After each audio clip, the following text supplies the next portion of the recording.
வணக்கம் ஃப்ரெண்ட்ஸ். ரெகடிகாசி சீரியல்ல இன்னும் எபிசோட்ல என்ன நடக்குதுன்னு பார்க்கலாம் வாங்க. அருணும் அவங்க அம்மாவும் மீனா வீட்டுக்கு வராங்க.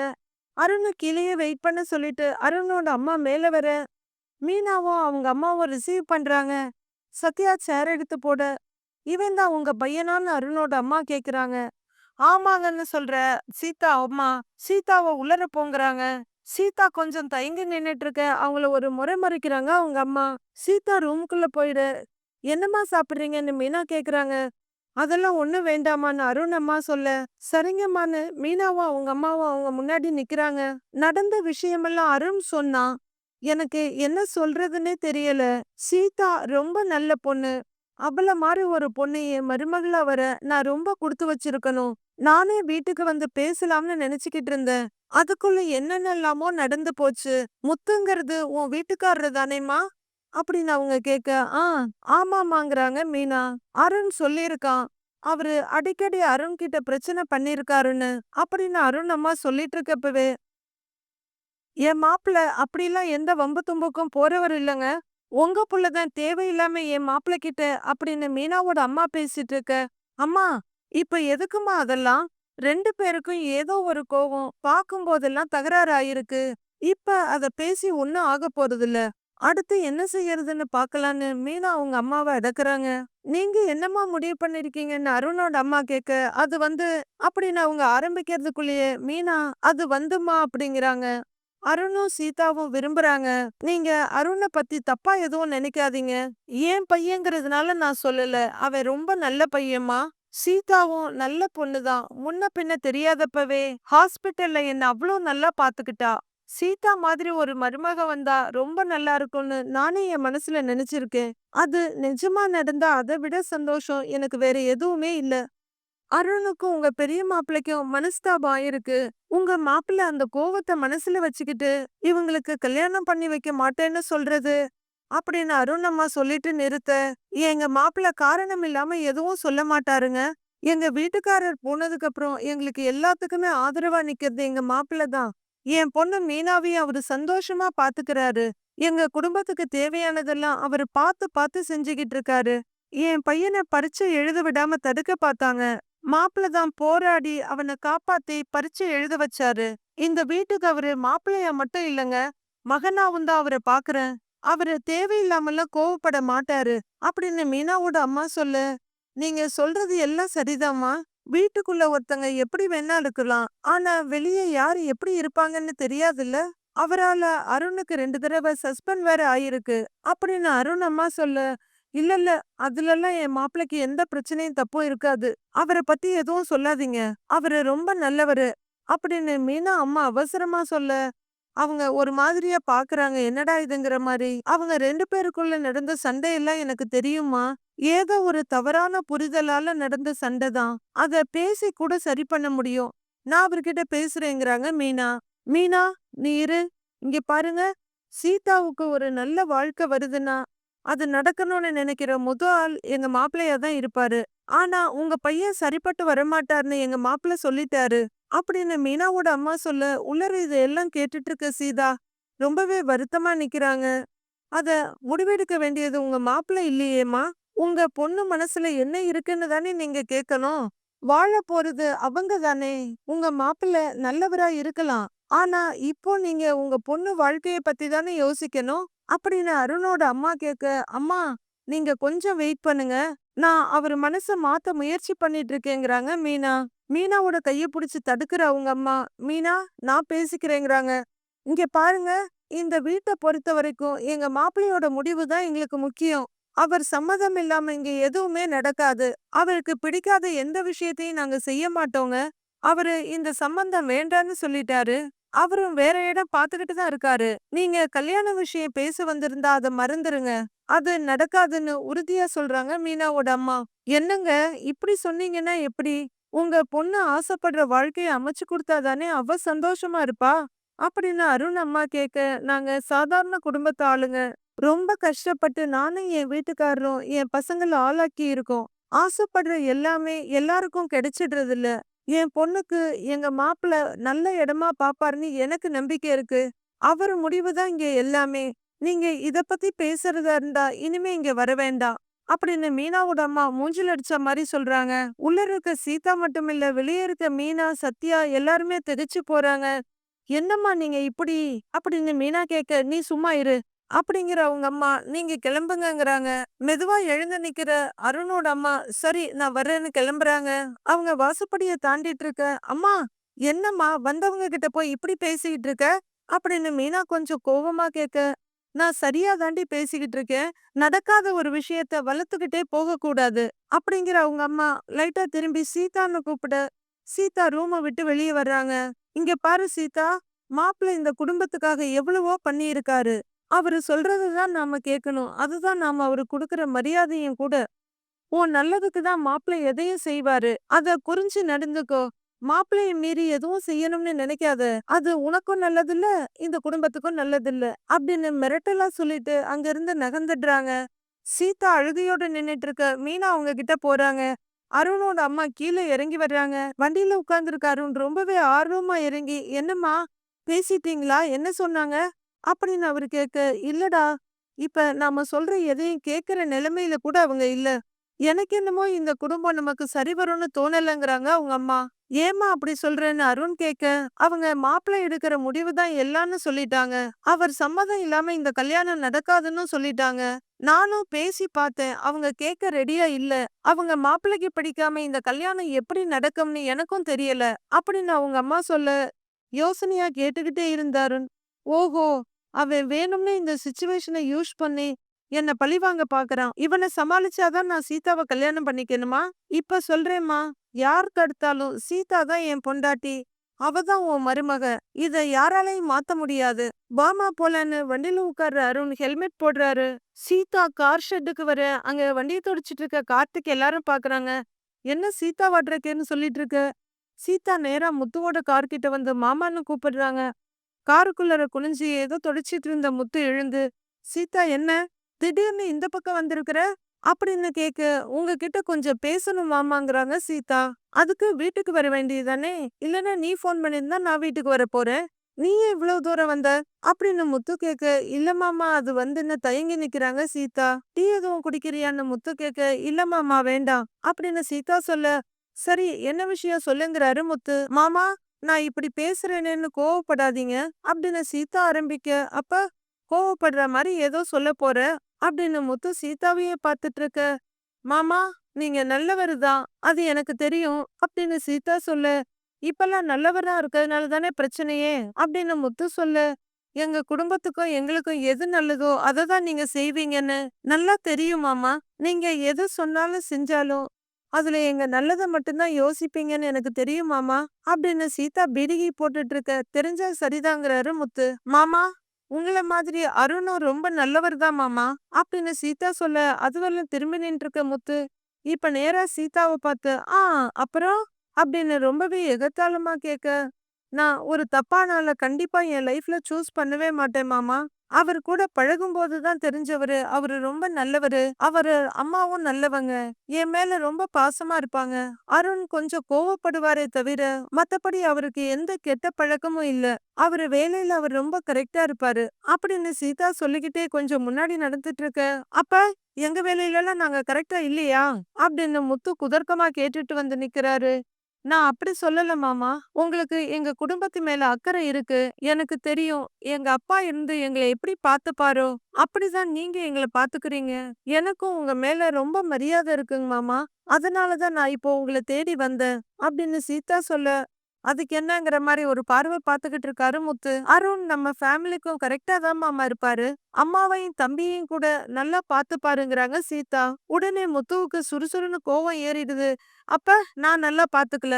என் மேல நம்பிக்கை இல்ல அப்படிதானே அப்படின்னு அவரு கத்த, ஐயையோ இல்ல மாமா, அவரும் உங்கள மாதிரி நல்லவர் தான்னு சீதா சொல்ல, சீதா என்ன கூட கெட்டவேன்னு சொல்லிக்க, ஆனா அவனை நல்லவேன்னு சொல்லாத. ஏதோ என் மேல மரியாதை இருக்குன்னு சொல்ற, ஆனா அவனை என் கூட சேர்த்து வச்சு பேசிக்கிட்டு இருக்கிற அப்படின்னு முத்து கத்த, ஐயையோ அப்படிலாம் இல்ல மாமா, ஏன் எல்லாத்தையும் தப்பாவே எடுத்துக்கிறீங்க அப்படின்னு சீதா கேட்க, ஆமாமா. நான் எல்லாத்தையும் தப்பா எடுத்துக்கிறவன் தான். ஏன்னா, நான் ஒரு முட்டாளு. நீங்க எல்லாத்தையும் சரியா பார்க்கிறவங்க. நீங்கலாம் பெரிய அறிவாளிங்கல்ல. அப்படின்னு முத்து கத்துறாரு. மாமா, நான் அப்படி நினைக்கலங்க மாமா. எனக்கு உங்க மேல அதிகமான மதிப்பும், மரியாதையும் இருக்கு மாமா. அதனால தான் நான் இங்க வந்து பேசுறேன். உங்க மனசு கஷ்டப்படக்கூடாது. உங்க விருப்பம் இல்லாம எதுவுமே நடக்கக்கூடாதுன்னு தான் மாமா நானும் நினைக்கிறேன். எங்க அப்பா எங்கள விட்டு போனப்ப, எங்கள பாதுகாக்கவும், எங்கள வழிநடத்தவோ யாரும் இல்லன்னு பயந்தோம். ஆனா, நீங்க வந்ததுக்கு அப்புறம் தான் எங்களுக்கு அந்த பயமே போச்சு மாமா. எங்க அப்பாவுக்கு அடுத்து உங்கள தான் அந்த இடத்துல வச்சு பார்க்குறோம் மாமா. ப்ளீஸ் மாமா, நான் சொல்றத கொஞ்சம் பொறுமையா கேளுங்க. அப்படின்னு சீதா சொல்ல, ம். ஏதோ முடிவு பண்ணிட்டு வந்திருக்கிற. சரி, சொல்லு கேட்கிறேன். அப்படின்னு உம்முன்னு முகத்த வச்சுட்டு கேட்கிறாரு முத்து. மாமா, நான் அவர உடனே பார்த்து புடிச்சு போயி, உடனே கல்யாணம் பண்ணிக்கணும்னு நினைக்கல. நல்லா யோசிச்சு, அவர பத்தி முழுசா தெரிஞ்சு, நம்ம குடும்பத்துக்கு ஏத்தவரான்னு தெரிஞ்சுக்கிட்டதுக்கு அப்புறம் தான், அவர நான் விரும்பினேங்கிறாங்க சீதா. சீதா, ஒருத்தன லவ் பண்ணலான்னு முதல்ல முடிவு எடுத்துட்டு, அதுக்கப்புறம் நீ எப்படி பார்த்தாலும் அவன் நல்லவனா தான் தெரிவான். அவன் நிஜமா உன் கண்ணுக்கு தெரிஞ்சாலும், அது உன் புத்திக்கு எட்டாதுங்கிறாரு முத்து. இல்லங்க மாமா. நான் அவர லவ் பண்றத வச்சு நல்லவர்ன்னு சொல்லல. அதுக்கு முன்னாடி அவரோட கேரக்டர் நல்ல விதமா தான் இருந்திருக்கு. அதையெல்லாம் பார்த்து பார்த்து போக போக தான் புரிஞ்சுது. புடிச்சுது. அப்படின்னு சீதா சொல்ல, சரி லவ் பண்ற. அடுத்து என்ன பண்றதா உத்தேசம்? அப்படின்னு முத்து கேட்க, நீங்க என்ன கேட்க வர்றீங்கன்னு புரியுது மாமா. நீங்க சரின்னு சொல்லாம, உங்க சம்மதம் இல்லாம என்னோட கல்யாணம் நடக்காது மாமா. நீங்க மனசார இதுக்கு சம்மதிக்கணும். இன்னைக்கு அருணோட அம்மா என்ன வீட்டுக்கு பார்க்க வந்திருந்தாங்க. அப்படின்னு சீதா சொல்ல, ஓ! கல்யாணமே பேசி முடிச்சாச்சா? அப்படின்னு முத்து கொஞ்சம் வழிபட்ட உணர்வோட கேக்குறாரு. இல்ல மாமா. நீங்க ஒத்துக்காம இது நடக்காதுன்னு அம்மா முடிவா சொல்லிட்டாங்க. நானும் அதுக்கு சரின்னு தான் சொன்னேன். அக்கா கிட்ட வேணா கேட்டு பாருங்க. அவளும் வீட்ல தான் இருந்தாங்கறாங்க சீதா. என்னது? வீட்டுக்கு வந்திருந்தாளா? சரி விடு. சீதா, நான் உன்னைய என்னோட பொண்டாட்டியோட தங்கச்சியா மட்டும் பார்க்கல. என்னோட தங்கச்சியாவும் தான் பார்க்கிறேன். இப்பவும் என் கண்ணுக்கு நீ சின்ன பொண்ணா தான் தெரியிற. இப்ப நீ சொன்னேல்ல, எல்லாம் நல்லா யோசிச்சு தான் அவன விரும்புனேன்னு. அதுவே தப்பா தான் இருக்கு. அவன் நல்லவன்னு உனக்கு தெரியுமா? இப்படி அவசர அவசரமா முடிவெடுத்து கல்யாணம் பண்ணி தான் நெறைய பேர் 6 மாசத்துல போய் கோர்ட் வாசல்ல டைவர்ஸ் வேணும்னு நிக்கிறாங்க. நான் சும்மா ஏதோ பேச்சுக்கெல்லாம் சொல்லல சீதா. ஒரு நாள் ஒரு பொண்ணு என் கார்ல சவாரிக்கு வந்துச்சு. அழுதுகிட்டே இருந்துச்சு. என்னம்மான்னு கேட்டேன். 6 வருஷமா ஒருத்தர லவ் பண்ணி கல்யாணம் பண்ணிக்கிட்டேன். ஆனா கல்யாணத்துக்கு அப்புறம் 6 மாசம் கூட எங்களால சேர்ந்து வாழ முடியலன்னு சொல்லுச்சு. கோர்ட்ல தான் போய் இறக்கி விட்டேன். இன்னைக்கு பாதி இடத்துல அப்படிதான் நடந்துகிட்டு இருக்கு. அப்படின்னு முத்து சொல்ல, இல்ல மாமா, என் விஷயத்துல அப்படியெல்லாம்னு சீதா சொல்லிட்டு இருக்கும்போதே, சீதா, எல்லாமே அப்படிதான். உன் வயசுல இருக்க பிள்ளைங்க எல்லா விவரமும் தெரிஞ்ச மாதிரி தான் பேசுவீங்க. ஆனா முக்கியமான விஷயத்துல கோட்டை விட்டுறது. ஒரு ஆள் சிரிச்சு நல்லா பேசுனா அவன் நல்லவன். அப்படியே நம்பிட வேண்டியது. சீதா, அவன் உனக்கு சரியானவன் இல்ல. முதல்ல அவன் சரியான ஆளே கிடையாது. வஞ்சம் வச்சு பழி தீர்க்கிறவன். நாளைக்கு கல்யாணம் ஆனதுக்கு அப்புறம் பொண்டாட்டி கிட்ட அப்படிதானே நடந்துக்குவான். குடும்பம் நடத்துறதுக்கெல்லாம் அவன் ஒத்து வர மாட்டான். உன்னோட லைஃப் தான் வீணா போயிரும்னு முத்து சொல்ல, இல்ல மாமா அப்படின்னு சீதா ஏதோ சொல்ல வர, சீதா, சொல்லிக்கிட்டு இருக்கேன்ல, நல்லவனா படிச்சவனா உனக்கு ஏத்த மாப்பிள்ளையா என்னால பார்க்க முடியும். இப்பவே நான் பார்க்க ஆரம்பிச்சிட்டேன். சீக்கிரமே நல்லவனா பார்த்து முடிவு பண்ணிடுவேன் அப்படின்னு முத்து சொல்ல, மாமா நான் அப்படின்னு சீதா ஆரம்பிக்க, நீ எதுவும் சொல்ல வேணாம் சீதா. நான் சொல்றத நீ கேளு. உனக்கு ஒரு நல்ல லைஃப நான் அமைச்சு தரேன். என் மேல நம்பிக்கை இருந்துச்சுன்னா நான் சொல்றத நீ கேளு. அத்தை சொல்லிருக்காங்கல்ல, என் சம்மதம் இல்லாம இது நடக்காதுன்னு. ஏன்னா அவங்களுக்கு அனுபவம் இருக்கு. நல்லவங்க யாரு, கெட்டவங்க யாருன்னு அவங்களுக்கு தெரியும். நீ சின்ன பொண்ணு. உனக்கு அந்த பக்குவம் இன்னும் வரல. உனக்கு எது சரியோ அத நான் செய்வேன். கிளம்புன்னு முகத்த திருப்பிக்கிறாரு முத்து. சீதா அங்கேயே நின்னுட்டு இருக்க. மறுபடியும் அவங்கள பார்த்து கிளம்புன்னு சொல்றேன்ல அப்படின்னு கத்த, சரிங்க மாமான்னு சீதா திரும்பி 2 அடி எடுத்து வைக்கிறாங்க. இவரு மறுபடியும் சீதான்னு கூப்பிட அவங்க திரும்பி பாக்குறாங்க. கார்ல ஏறு, இறக்கி விடுறேன்னு முத்து சொல்ல, இல்ல மாமா நான் போய்க்கிறேன் அப்படிங்கிற சீதா அங்கிருந்து போயிடுறாங்க. மீனா ஒரு கடையில பூ கொடுத்ததுக்கு பணம் வாங்கிக்கிட்டு அவங்க வண்டிகிட்ட வர, அருண் பக்கத்துல நிக்கிறாரு. என்னங்கன்னு கூப்பிட மீனா திடுக்குன்னு பாக்குறாங்க. நான் உங்ககிட்ட கொஞ்சம் பேசணும் அப்படின்னு அருண் சொல்ல, சொல்லுங்கங்கிறாங்க மீனா. என்ன பத்தி என்ன நினைக்கிறீங்க? உங்க ஹஸ்பண்ட் என்ன சொல்லிருக்காருன்னு எனக்கு தெரியாது அப்படின்னு அருண் சொல்ல, அவரு சொல்றது இருக்கட்டும், முதல்ல நீங்க சொல்ல வந்ததை சொல்லுங்கங்கிறாங்க மீனா. நான் உங்க தங்கச்சிய கல்யாணம் பண்ணிக்கணும்னு ஆசைப்படுறேன். சீதாவும் என்ன விரும்புறா. அது உங்களுக்கு தெரியும்னு நினைக்கிறேன்னு அருண் சொல்ல, அதான் கோவில்ல வச்சே எல்லாம் தெரிஞ்சிருச்சே. சீதா கட்டிக்க போறவர அறிமுகப்படுத்துறேன்னு சொன்னா. ஆனா அது நீங்களா இருக்கும்னு நாங்க எதிர்பார்க்கவே இல்ல. அப்படின்னு மீனா சொல்ல, நான் ஒண்ணும் மோசமானவெல்லாம் இல்லங்க. என் மனைவியா சீதா வரணும்னு ஆசைப்படுறேன். இதுவரைக்கும் என் வாழ்க்கையில நான் எந்த பொண்ணையும் லவ் பண்ணுனதில்ல. சொல்லப்போனா எனக்கு கல்யாணம் பண்ணிக்கணுங்கிற எண்ணம் கூட வந்ததில்ல. சீதாவ என்னைக்கு நான் பார்த்தேனோ அன்னைக்கே எனக்குள்ள ஒரு மாற்றம் வந்துருச்சு. அப்படின்னு அருண் சொல்ல, சீதாவும் கல்யாணம் பண்ணிக்கணுங்கிற விருப்பம் இல்லாம தான் இருந்தா. எப்ப கேட்டாலும் வேண்டாம் வேண்டான்னு தள்ளி போட்டுக்கிட்டே இருந்தா. இப்பதான் அவ மனசும் மாறி இருக்கு. அது உங்களால தான் எனக்கும் புரியுது. அப்படின்னு மீனா சொல்ல, 2 பேரும் ஸ்கூல்ல படிக்கும் போதோ இல்ல சின்ன வயசுலயோ வந்த லவ் இல்லங்க. பாதியிலேயே போறதுக்கு நல்ல மெச்சூரிட்டி ஆனதுக்கு அப்புறம் ஸ்டார்ட் ஆன லவ் தாங்க. ஃபேமிலி சிச்சுவேஷன் என்ன, நமக்காக யார் வாழறா, நாம யாருக்காக வாழறோம், அதெல்லாம் தெரிஞ்சுதாங்க வந்தது. அப்படி இருக்கும்போது எங்களுக்குள்ள பிரிவோ மிஸ் அண்டர்ஸ்டாண்டிங்கோ வர்றதுக்கு வாய்ப்பே இல்லைங்க. ஒருத்தரை ஒருத்தர் நல்லா புரிஞ்சு வச்சிருக்கோம். நான் சீதாவை நல்லா சந்தோஷமா பாத்துப்பேங்க. சீதாவை மட்டும் இல்லைங்க, உங்க குடும்பத்தையும் என் குடும்பமா நினைச்சு வேண்டியதை செய்வேன். எனக்குன்னு சொந்த பந்தம்லாம் யாரும் இல்லைங்க. நானும் எங்க அம்மாவும் மட்டும்தான். எனக்கு மனைவியா மட்டும் ஒருத்தங்கள தேடலங்க. எங்க அம்மாவுக்கு நல்ல மருமகளா இருக்கணும்னு தேடப்பதான் சீதாவை பார்த்தேன். அவ எனக்கு மனைவியா வந்தா என் லைஃபும் நல்லா இருக்கும். எங்க அம்மாவும் சந்தோஷப்படுவாங்க. உங்க தங்கச்சியோட வாழ்க்கையும் என் கூட இருந்தா நல்லா இருக்கும். சீதா ஆரம்பத்துல போட்ட கண்டிஷன் என்ன தெரியுமா? 2 பேர் வீட்டோட முழு சம்மதத்தோட தான் கல்யாணம் நடக்கணும்னு ஆரம்பத்திலேயே சொல்லிட்டா. நானும் அப்படிதான் நினைக்கிறேன். அப்படின்னு அருண் சொல்ல, சீதா எப்பவுமே இந்த குடும்பத்தை மீறி எதுவும் செய்யணும்னு நினைக்க மாட்டா. அப்படின்னு மீனா பெருமையா சொல்ல, அது எனக்கும் தெரியுங்க. அதனாலதான் உங்ககிட்ட வந்து பேசுறேன். நீங்க தாங்க எங்க மேரேஜுக்கு ஹெல்ப் பண்ணணும். என்ன யாருக்கு பிடிக்கலன்னு உங்களுக்கு நல்லாவே தெரியும். சீதாவோட ஆசைப்படி அவ கல்யாணம் நடக்கணும்னு நினைக்கிறீங்களா? அப்படின்னு அருண் கேட்க, அது எப்படிங்க நினைக்காம இருப்பேன். என் தங்கச்சி சந்தோஷமா இருக்கணுங்கிறது தான் என்னோட ஆசையும். அப்படின்னு மீனா சொல்ல, அப்ப இந்த பிரச்சனைக்கு நீங்க தாங்க ஒரு முடிவு சொல்லணும். நான் யாரையும் தேடி போய் பிரச்சனை எல்லாம் பண்ணல. உங்க ஹஸ்பண்ட் தான் அருண் சொல்ல, ஏங்க அவரும் யார்கிட்டயும் வீண் வம்புக்கெல்லாம் போறவர் இல்லங்க. உங்க மேலயும் சில தப்பு இருக்கு. அவரு கார் லைசன்ஸ கேன்சல் பண்ண விஷயத்துல நீங்களும் நியாயமா நடந்துக்கல. அப்படின்னு மீனா சொல்ல, அருண் தலைய குனிஞ்சு நிக்கிறாரு. இப்ப அதெல்லாம் பேசி எந்த பிரயோஜனமும் இல்ல. என் தங்கச்சி தான் இதுல பாதிக்கப்படுறா. அப்படின்னு மீனா சொல்ல, நான் சீதாவை உண்மையா லவ் பண்றேன். நீங்க தான் எங்களுக்கு கல்யாணம் பண்ணி வைக்கணும். இத உங்ககிட்ட சொல்லணும்னு தோணுச்சு, சொல்லிட்டேன். ஏன்னா உங்க தங்கச்சி வாழ்க்கையை என்னை விட உங்களுக்கு தான் அதிகமா அக்கறை இருக்கும்னு நினைக்கிறேன். அப்படின்னு அருண் சொல்ல, இதுல முடிவெடுக்க வேண்டியது நான் மட்டும் இல்ல. என் அம்மா, என் வீட்டுக்காரரு எல்லாருக்கும் இதுல விருப்பம் இருக்கணும். அப்படின்னு மீனா சொல்ல, உங்க தங்கச்சியோட விருப்பம் தானே முதல்ல முக்கியம். இதுக்கு மேல சொல்றதுக்கு என்கிட்ட எதுவும் இல்லங்க. நீங்க நல்ல முடிவா எடுப்பீங்கன்னு நம்புறேன். நான் வர்றேன். அப்படிங்கிற அருண் வண்டி எடுத்துட்டு கிளம்ப மீனா அவரையே பாத்துக்கிட்டு இருக்காங்க. நைட் ஆகுது. முத்து மாடிப்படி ஏறுறதுக்கு ரெடியா இருக்கப்ப அப்பதான் மீனா வந்து வண்டியை நிறுத்துறாங்க. ஒரு ஸ்டெப்ல கால வச்ச முத்து மீனா வர்றத பார்த்து திரும்பி வர்றாரு. 2 பேரும் பார்க்கிங்ல நிக்க, இங்க என்னங்க பண்றீங்கன்னு மீனா கேக்குறாங்க. எங்க போயிட்டு வர்ற? உன்னதான் கேட்டேன், எங்க போயிட்டு வர்ற? காலையில ஜாதகத்தை எடுத்துட்டு போய் உங்க அம்மா கிட்ட குடுன்னு சொன்னபோது பூ போடுற வேலை இருக்குன்னு சொல்லிட்டு தானே போன. இவ்வளவு நேரமாவா பூ போட்ட? அதானே, பூ வியாபாரம் தானே பாக்குற. ஏன் காதுல வைக்கிறதுக்கு உனக்கு எவ்வளவு நேரம் ஆக போகுது? அப்படின்னு முத்து ரொம்பவே வருத்தமா கேட்க, நீங்க ஏதோ சொல்ல வர்றீங்க, நேரடியாவே சொல்லுங்க. அப்படின்னு மீனா கேட்க, அந்த வீட்டுக்கு போகலன்னு சொல்லிட்டு அங்க போயிருக்க, பொய் பேச ஆரம்பிச்சுட்ட. புதுசா தேவையில்லாத உறவுகள்லாம் வந்தா இப்படிதான், மனுஷங்க பொய் சொல்ல ஆரம்பிச்சிடுவாங்க. அப்படின்னு முத்து சொல்ல, அப்படியெல்லாம் ஒண்ணும் இல்லைங்க. அருண் வீட்ல இருந்து வர்றாங்க, நீயும் வான்னு சீதா கூப்பிட்டு இருந்தா அதான். அப்படின்னு மீனா சொல்ல, யோசிக்கிற முத்து, நீ இங்கிருந்து கிளம்பி போறதுக்கு முன்னாடியே கூப்பிட்டாளா, இல்ல நீ வெளியே எங்கேயாவது போகும்போது கூப்பிட்டாளா?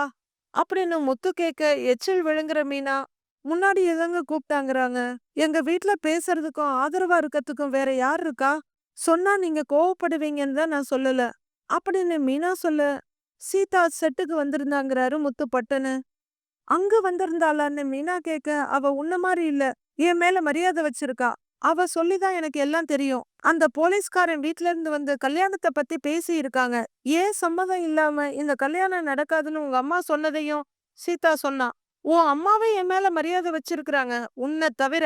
நீயும் அப்ப அங்கதான் இருந்தன்னு சீதா என்கிட்ட சொல்லிட்டா. சீதாவுக்கு தான் அவன் மேல காதல் வந்திருக்குது. நியாயமா அவ தான் என்கிட்ட பொய் சொல்லணும். ஆனா நீ பொய் சொல்லிட்டு போறேங்கிறாரு முத்து. இதுல பொய் சொல்றதுக்கு என்னங்க இருக்கு? நிறுத்தி நிதானமா பண்ண வேண்டிய விஷயம். அது ஆரம்பத்திலேயே எடுத்தோம் கவுத்தோன்னு பண்ணுனா எப்படி? அருண் கூட தான் இன்னைக்கு என்ன பார்த்து பேசினாரு அப்படின்னு மீனா சொல்ல அதிர்ந்து போய் திரும்புற முத்து. அவன் உன்னை பார்த்து பேசினானா? என்ன சொன்னாங்கறாரு? எப்படியாவது இந்த கல்யாணம் நடக்கணும். நீ சீதாவை தான் கல்யாணம் பண்ணிப்பேன்னு முடிவு பண்ணிட்டேன்னு சொன்னாரு. அப்படின்னு மீனா சொல்ல, அவன் முடிவு பண்ணிட்டா போதுமா? சீதா என்ன பக்கத்து வீட்டு பொண்ணா அவருக்கு? அப்படின்னு முத்து சொல்ல, அவரு ரொம்ப பிடிவாதமா இருக்காருங்கிறாங்க மீனா. அவன் பிடிவாதத்தை தூக்கி குப்பையில போடு. பிடிவாதம் பிடிக்கிறானா? பாம்பு ஒரு இடத்துல ரொம்ப நேரமா வெயிட் பண்ணி இருக்குன்னு வச்சுக்க. சரி, ரொம்ப நேரமா வெயிட் பண்ணிட்டு இருக்கே, கடின்னு நம்ம போய் காலை நீட்ட முடியுமா?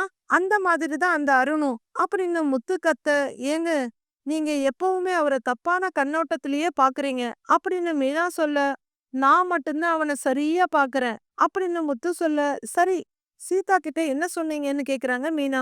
என்ன சொல்லணுமோ அதை தெளிவா சொல்லிட்டேன்னு அவரு சொல்ல, அதான் என்ன சொன்னீங்கங்கிறாங்க மீனா. உனக்கு இந்த அருண் செட் ஆக மாட்டான், உனக்கு நான் வேற நல்ல மாப்பிள்ளையா பாக்குறேன்னு சொல்லிட்டேன். அவ படிச்சவ, புரிஞ்சுக்குவான்னு நினைக்கிறேன் அப்படின்னு முத்து சொல்ல, ஏங்க இப்படி எல்லாம் பண்றீங்க?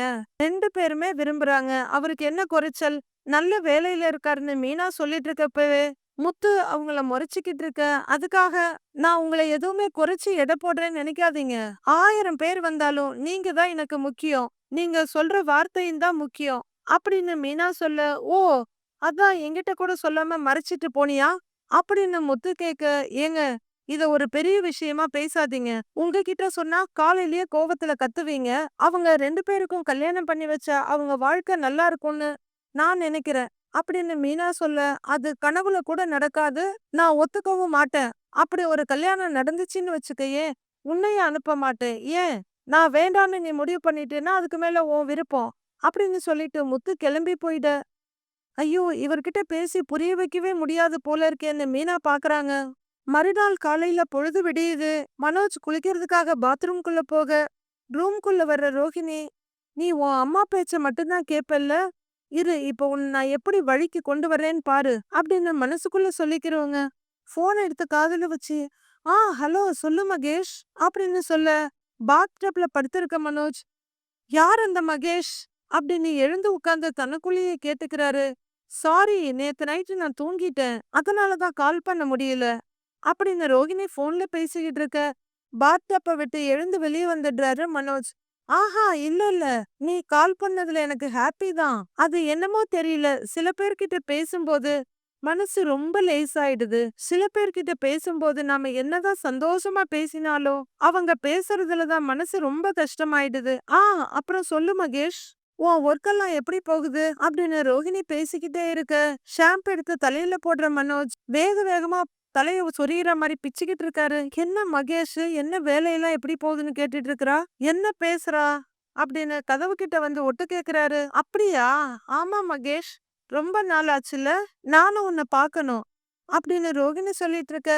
இந்த மகேஷ் யாரா இருக்கும்னு அதிர்ந்து போய் பார்த்துட்டு இருக்காரு மனோஜ். ரோகிணியை பொறுத்தவரையும் எல்லாத்துக்கும் ஒரு பிளான், எல்லாத்துக்கும் ஒரு பித்தலாட்டம். அடுத்து என்ன நடக்குதுன்னு நாளைக்கு பார்க்கலாம் ஃப்ரெண்ட்ஸ்.